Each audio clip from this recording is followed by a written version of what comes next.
Let's Get To presents 5, 4, 3, 2, 1.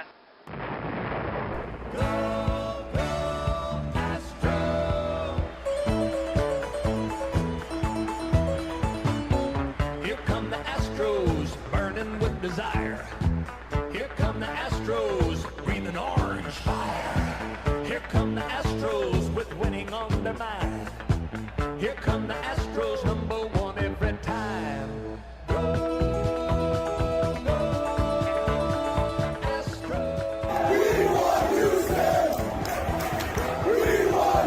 Alvarez hits a high drive, center field. Beerling's back. This game is turned upside down. And the pitch is lifted to right by Castellanos. Long run for Tucker over toward the line and foul territory. Makes the catch, and the Houston Astros do it again. 2022 World Series champions. And now, Go Astros. Astros baseball from three guys who've been there since Art Howe had hair. And we're back here on Go Astros. And Andy, first of all, Brian's not with us today because when we record on Tuesdays, everybody's schedule gets real weird. He's apparently on a train right now, which for you and I is foreign, the idea of taking a train to work. I mean, my baby takes the morning train, is what I know about trains. He works from 9 to 5, and then. Of course, now I'm thinking of George Costanza going up the chairlift with that song playing. Hey, Juice Newton, George Costanza, it's all good. All the same. We are 30 seconds in and off the rails. No, it could have been a very different show. Astros ended up pounding the Rangers last night. Really quickly, though, going back to that Yankees series, obviously a sweep. The latest conspiracy theory I've read is that the Astros intentionally blew those games so that way they could be ready for the Rangers this week. I've read that somewhere. So, but your takeaway: how big was it? How big was it not? How much did it matter, or how much didn't it matter? I'm sorry, they tanked the games against the Yankees to save bullets, so they could rest up for the Rangers. That's a theory I read. Even though every game counts exactly the same in the standings, and this isn't the AFC NFL, right? I mean, yes. Just trying to understand what the they bought their Astros hat in the tinfoil section of Minute Maid Park. I mean, if you're going to go there, why not just say that MLB paid them off so Jason Dominguez could have a good start to his career so they can hype him up all of next year for ad revenue and ticket sales? I mean, if you're going to go there, just go with a logical conclusion. That actually seems more logical. All Major League Baseball is geared towards making the Yankees better. Yeah. Or at least appear better. As far as, the week that was, or since the last time we recorded, felt really good when we, ended that series against the Red Sox. And then all goodwill the Astros had built up over the past week, winning 5 in a row, went away really quickly. And, you asked how much it matters. It matters that we lost 3 games.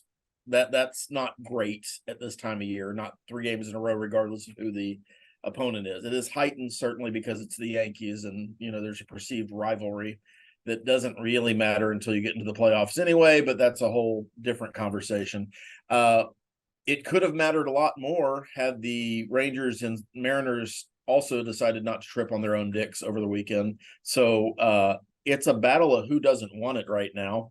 And so at the end of the day, the weekend was largely disappointing. And had they not come back yesterday, we might be singing a little bit different story. But as bad as they played for the last 3 days prior to yesterday, they're in a virtual tie for first place for the division and in the second wild card seed, which is exactly where they started the week at. So it's a much ado about nothing. There's some bigger concerns that have kind of popped up because of this week, but I don't know if it's, and I don't know if any of us know if it's the capsule of playing the Yankees and us just not pitching well, which is my big concern, or does this, portend to some other things? Because there were pitchers that we threw, especially Verlander, who did not look great.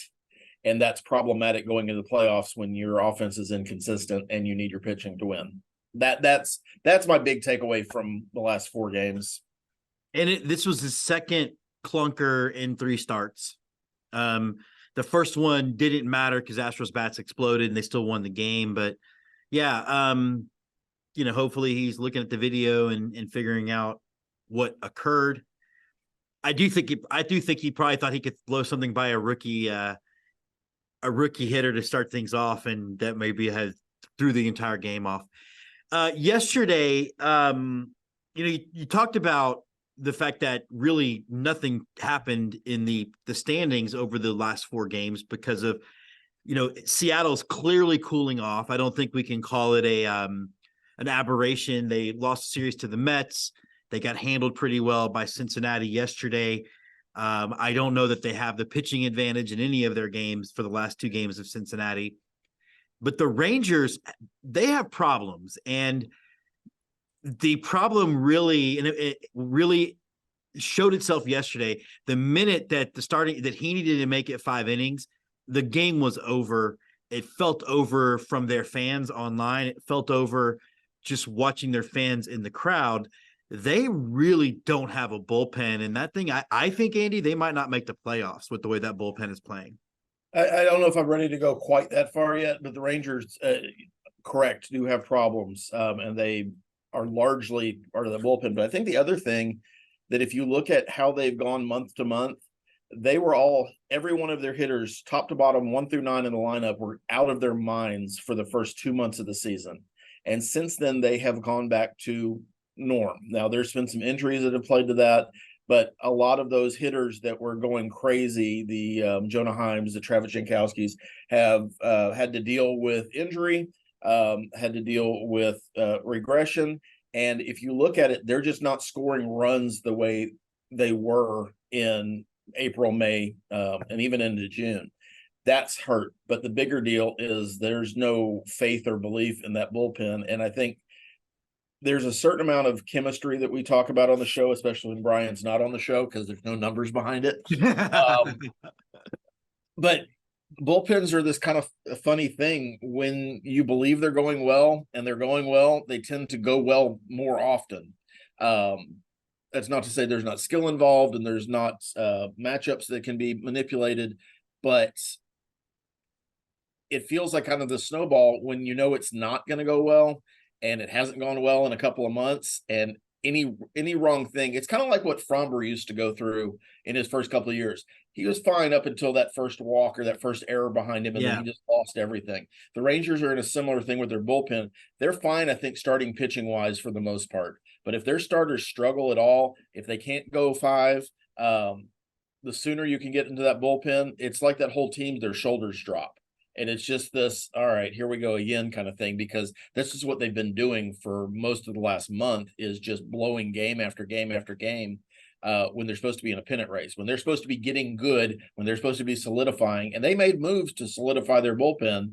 It's actually gotten worse than it was earlier in the year, which, goes to show that not every move at the trade deadline is going to be a winner.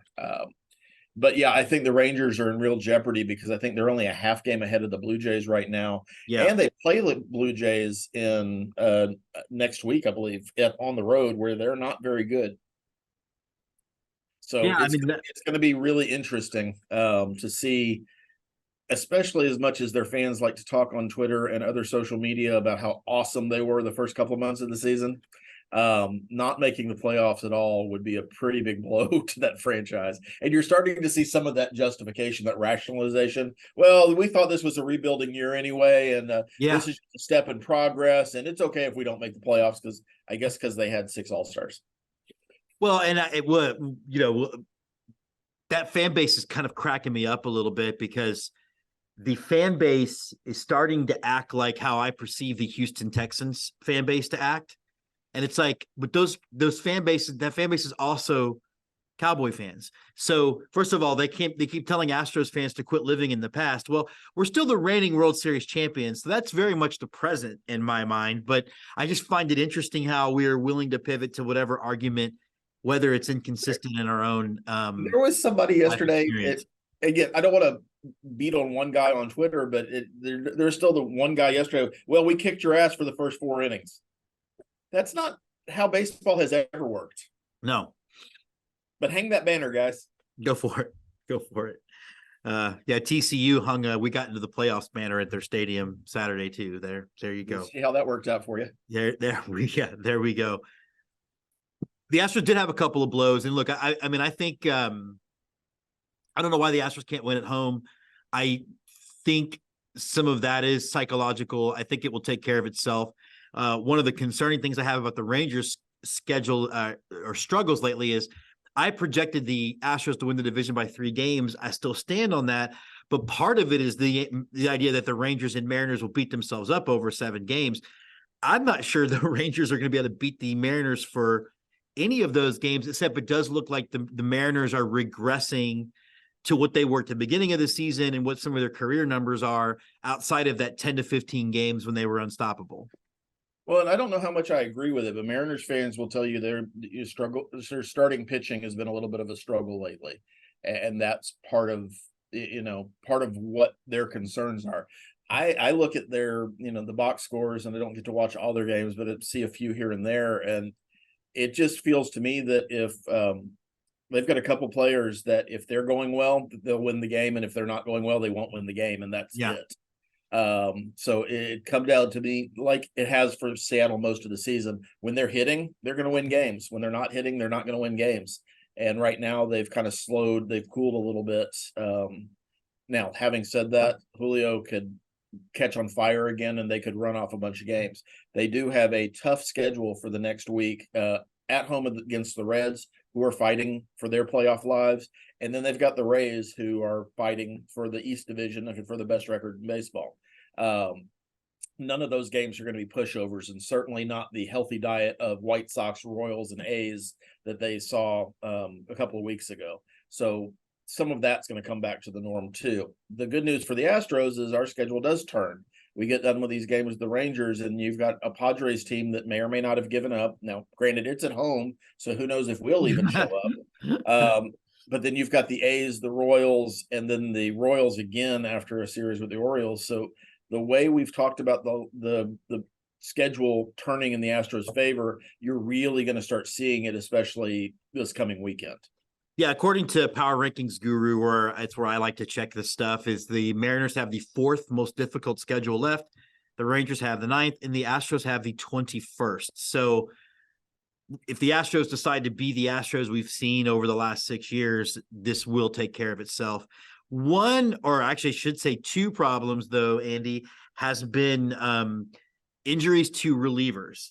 Kendall Graveman has, I think he'll be back, but you know how it is with lower body injuries with relievers. Those things tend to keep popping up. Stanek looks like he might be done for the rest of the season. Now, look, Graveman's not the best reliever. Stanek, I don't think, pitched at all in the playoffs last year. So if we're taking a step back and looking at it from a purely contribution mode and taking out personalities of all of those things, because they're obviously tough injuries, how tough are these blows to the Astros if they do, in fact, lose Stanek for the rest of the year? I mean, it's significant. Not necessarily because either of these guys are high leverage guys for the Astros, but you do need somebody who can get an inning here and there. And that's why you acquire Kendall Graveman at the trade deadline. That's what Stanek's value was, is that he can throw fastballs against teams that are susceptible to fastballs. If he's not there, you lose that weapon for the last 23 games of the year and into the playoffs, should we make them. Knock, knock.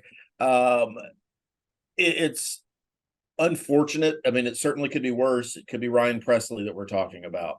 It could be Hector Neris that we're talking about. It could be Brian Abreu that we're talking about. We're not talking about those 3 guys. And so the strength of our bullpen is still pretty much intact. But what you don't want to do is have to overtax those guys, because you're now missing some of the middle guys. You're now missing Graveman and Stanek potentially for, a while at least on both of them. I kind of see that if Stanek's out, this may be a time that they look at somebody like Spencer Arrighetti to go in and be somebody who can just come in and throw strikes. They're going to have to find relief for the bullpen somewhere. Yeah. And unless our starters all of a sudden rebound and start going 7 innings a game, which we haven't proven we can do this year. Not in the last several months. So it's not really an aberration at this point. then you're going to have to find help from somewhere. And at this time of year, it's going to have to come from your AA or AAA team. So Spencer Arrighetti might be your best bet. And maybe there's others that I'm not thinking about right now, but they're going to have to find help from somewhere. It's a little bit more than a speed bump. It's not quite a crater, I guess. Figure out a way to term how it's going to affect the team, but bullpen arms are at a premium this time of year, and so it's not the greatest news. Yeah, but I think also too, like you said, it's also not any of the 3 or 4 guys you mentioned. One guy you didn't mention, but seems to have rebounded now. It looks like Montero might actually be back. He's looked much better in this last month or 6 weeks of the season. I don't know what he's figured out, but he's throwing strikes. He's not giving up runs. How important is it to see that Montero is back? I think it's hugely important, because we've invested a lot of payroll dollars into Rafael Montero. B, with the injuries to Stanek and Graveman, he's going to have to take a more prominent role. And he pitched well in the playoffs. I mean, it was a little bit of a tightrope act last year with some of his outings, but he got results. And you need a guy who is tested. He is a guy who has closed games in the past. He is a guy who has gotten outs in high leverage situations. So I'm hoping that whatever mechanical issue was going on with him, which I think is what was the issue, has corrected itself, or he's corrected it, or the Astros pitching staff and Josh Miller have found out what it is, and he's been able to capitalize and improve on whatever that issue was. It could be as simple as tipping his pitches. It could be as more complicated than that, but whatever it is, it appears that he's turned the corner. But with relievers, it's kind of game to game, right? Yeah. They can turn corners just as quickly the other way. But it's encouraging news, and in light of the other injuries, you're going to need him to take a step forward anyway. So it's good timing. So, the big third rail of discussing Astros baseball has been the catching position. And, I really want to know, or I really want to understand what Dusty Baker is seeing out of Martin Maldonado. And to me, it's hard to justify playing him just based on, the pitchers like him, especially when you look at what Yarnier Diaz is doing offensively. He's had 13 home runs since July 4th. He's 22 bombs on the year for a guy who's played less than part-time. But also Martin Maldonado is leading the league in passed balls. And he's at what point do you think Dana Brown steps in and says, here are now the numbers. We can tell you that we're not seeing our starting pitching has degraded in its ability. So clearly something isn't happening that needs to be happening at the catching position. At what point do you think Dana Brown gets involved at all? I don't think that Dana Brown has, I put this nicely, I'm going to couch my words here. I don't think the way Dana Brown was hired and the timing of Dana Brown being hired, sorry, my computer just went floopy. I don't think Dana Brown is going to necessarily involve himself from you need to play this guy over that guy kind of conversation with Dusty. And I honestly, authority is the wrong word, but I can't think of a better one. I don't know that he has the authority to. It's difficult when you're hired after the manager. Yeah. And that manager has a direct relationship with the owner. I really think that there's a lot of biding my time kind of the way Dana Brown talks about things on the field. There's a lot of, I don't know that I'd do it this way, but it's not my call. And that's kind of the vibe I get from him. And I can't see that really changing. I will say this. We had similar conversations about Chas McCormick last year and about Dusty's desire not to use him. And when it came down to the playoffs, Chas McCormick played every day. Now, I don't think Yiner's going to play every day, but I will say over the last 30 days, he's played 23 games to Maldonado's 18. Okay. So I see the usage pattern changing. Now, Yiner's been able to play at first a little bit, and he's been DHing a little bit more. But I think even Dusty, as stubborn as he is, recognizes that there's a better offensive player with not much drop-off in defense, if any. And I'm not going to get into that argument, but if there's any drop-off at all, it's minimal. Maldonado is still going to catch Verlander, and he's probably still going to catch Fromber. I got to think that Javier, Brown, France, and anybody else is kind of up for grabs at this point. When you get to a playoff situation, Verlander and Fromber are still going to see Maldonado every day.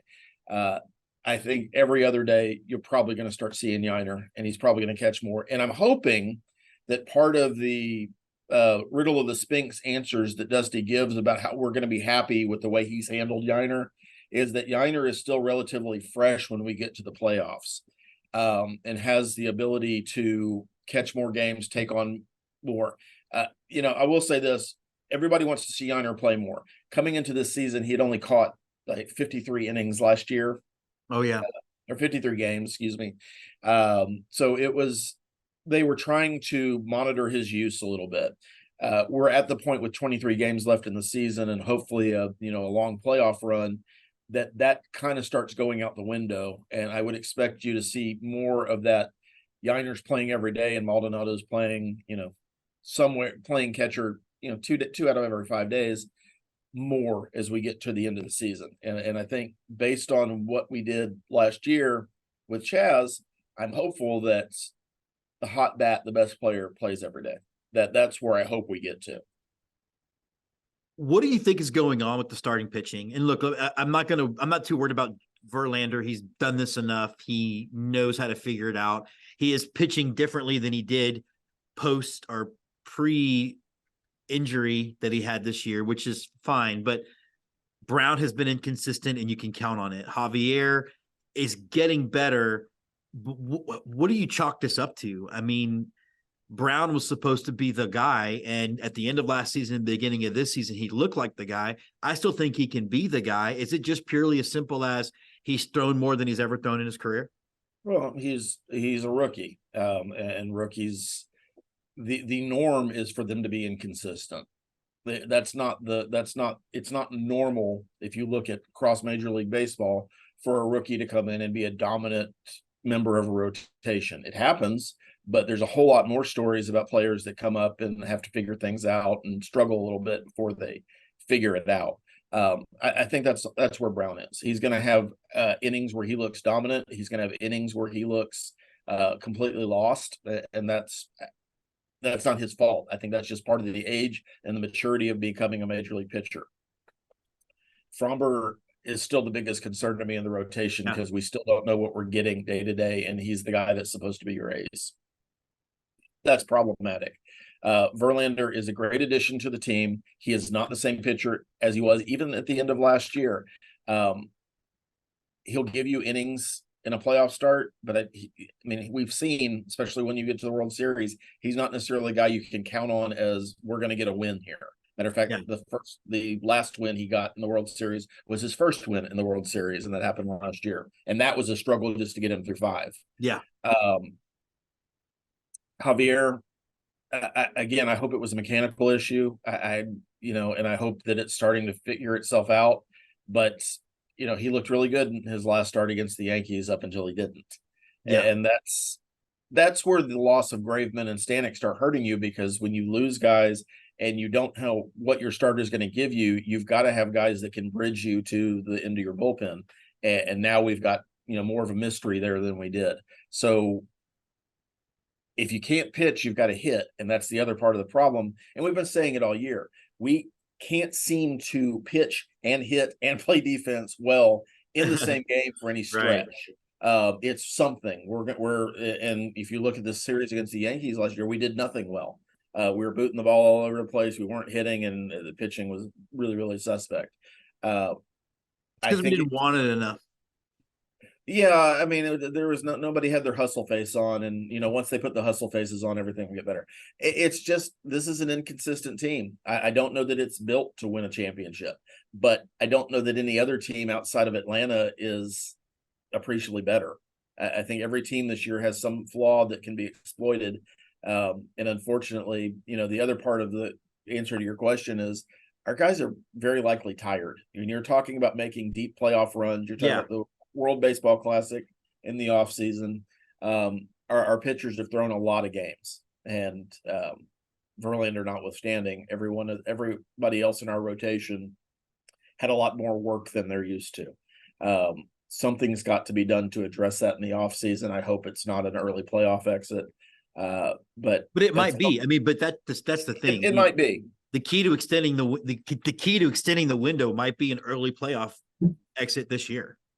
Yeah, I mean, and it could turn out that way. And I think that's part of the frustration is that they were so good last year, but it's one of the interesting things about baseball, and it's one of the things that makes most of us fans, is that everything has to kind of go right for you to win a championship. That's why it's so hard to repeat. It's so hard for your entire team to stay healthy and avoid, season-ending injuries or your best two players missing basically half the season. Everything went right for us last year. Not everything has gone right for us this year.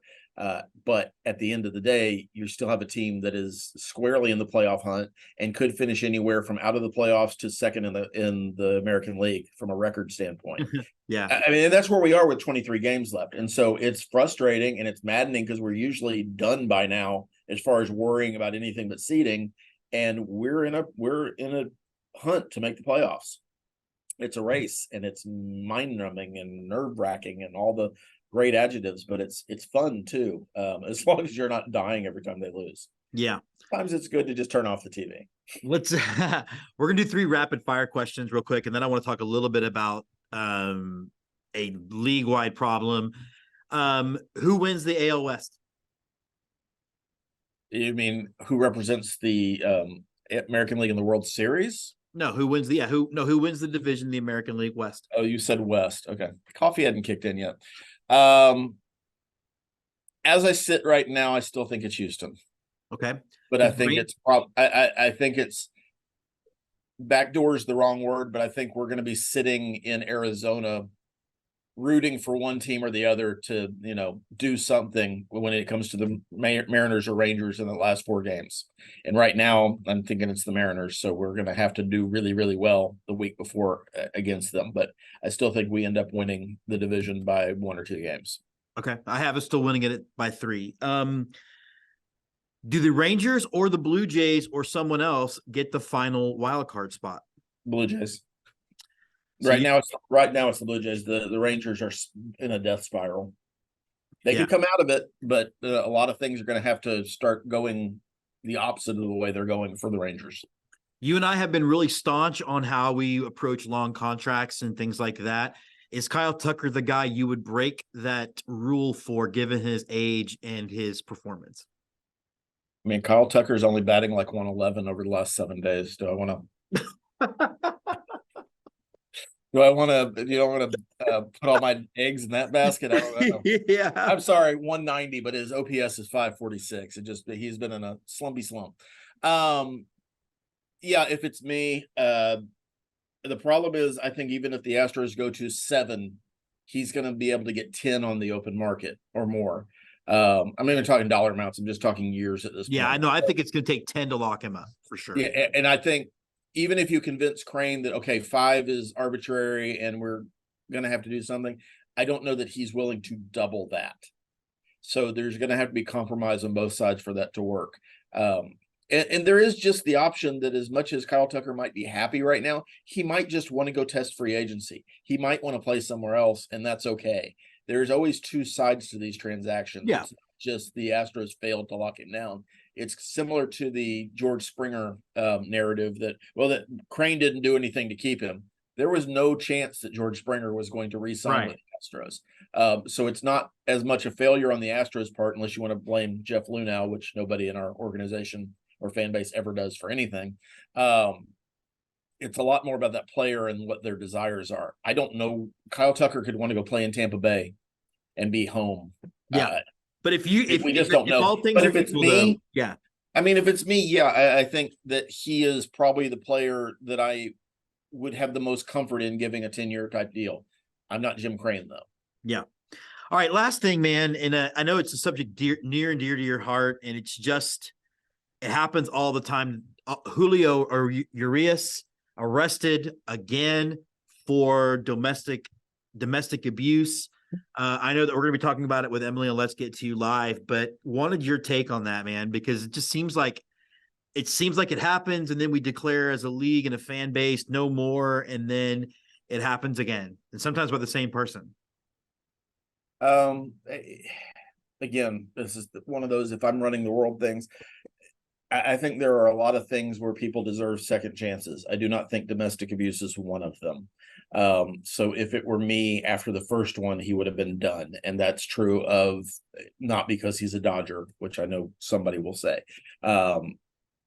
It does not matter to me, and it wouldn't matter to me if it was Jordan Alvarez. Yeah.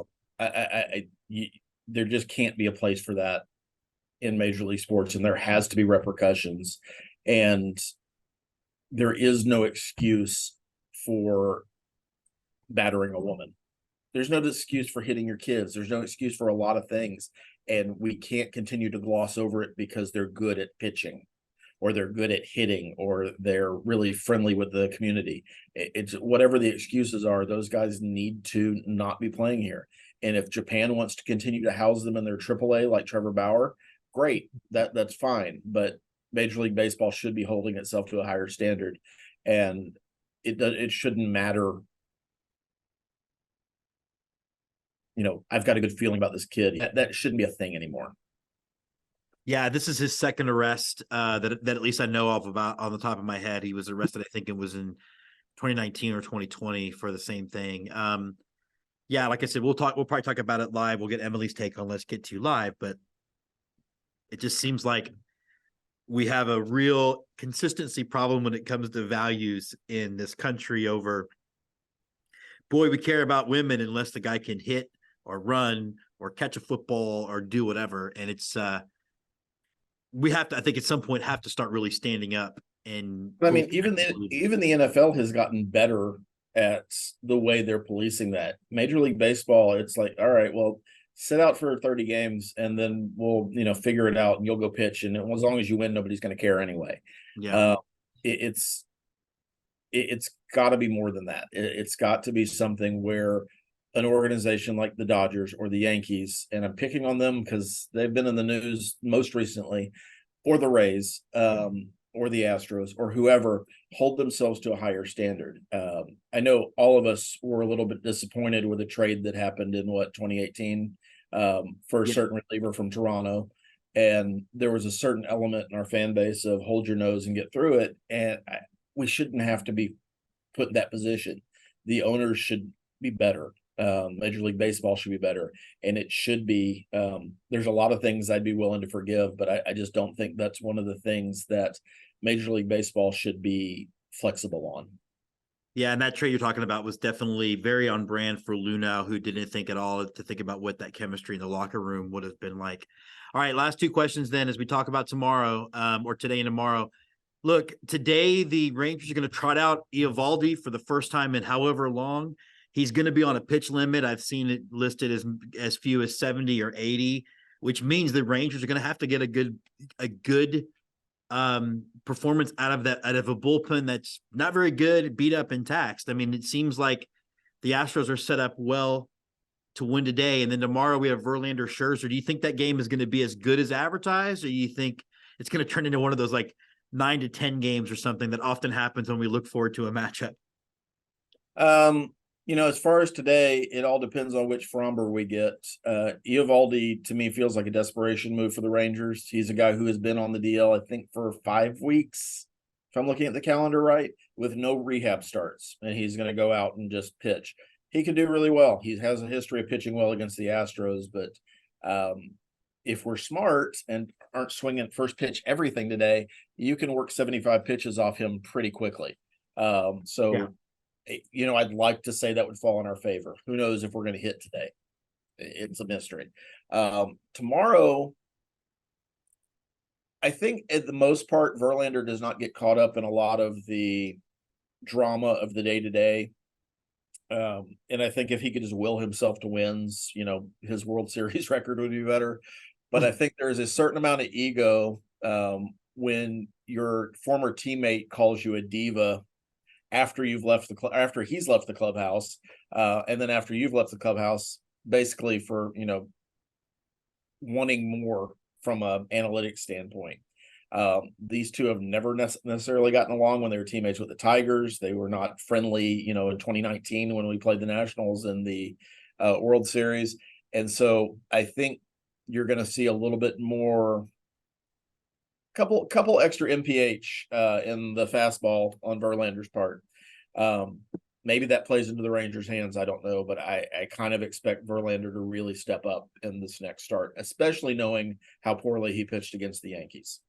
And knowing you could really put a pretty big nail in the Rangers' division hopes if we could somehow end up with a sweep or winning 2-3 of the series. Yeah, I mean, I think the Rangers came in here really needing to sweep.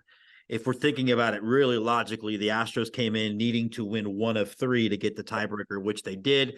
All right, that does wrap us up. And the silver boot. Do we? I mean, 7 or 8? Do we care? Well, I don't know that we care. I do love how saucy the Astros Twitter department got over yesterday's game. So if you want something to laugh about, go look at the actual Twitter account from your Houston Astros. That does wrap us up. Of course, Andy will have the last parting shot. And all I will say this to Max Scherzer, hey, man, at least Justin Verlander's eyes are the same color, and it gets to go home to Kate Upton. Go Stros. When do we play the A's again? Go Stros.